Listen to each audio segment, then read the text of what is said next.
I'm a mid-level associate at an MLO and hard law firm in Dallas. I work in a practice group where it's in theory difficult to build a book of business without government legal experience. Unlike a lot of people in Biglaw, I love my job. And that's true. A lot of people doing white collar work do like their jobs.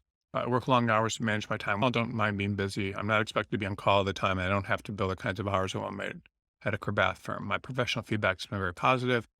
In part, partners like Seth and McKay, so if I'm nervous, I'm able to book a business I'll eventually be forced out to a new law firm.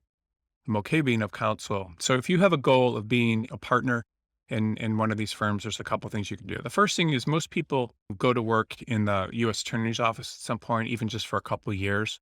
I would apply to a bunch of U.S. law firms, U.S. attorney positions all over the country, and you'll probably get one if you're doing that right now. That's the first thing I would do because once you become a U.S. attorney, it becomes much easier to get in.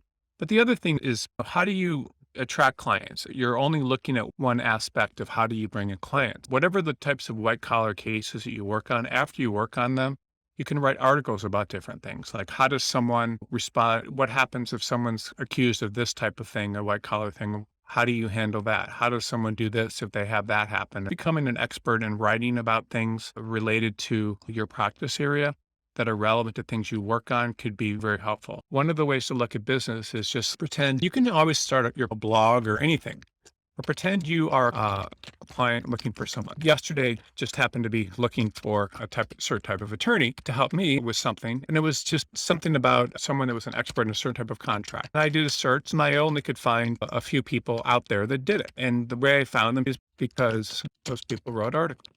So I hope that makes sense. So that's how I found them. And I found them because I wrote articles. Sometimes I found people based on being quoted in a news article, all that sort of thing. So you can bring it more business than even the partners in your firm, even without going to a attorney's office. But you need to be seen by people when they're searching for someone like you. And you need to build up your resume with all that sort of information. And that's it. Once you do that and you're seen as an expert, then you're in good shape. That's what I would recommend. I think anybody that wants to build a book of business, it's not difficult or impossible. You just need to be seen.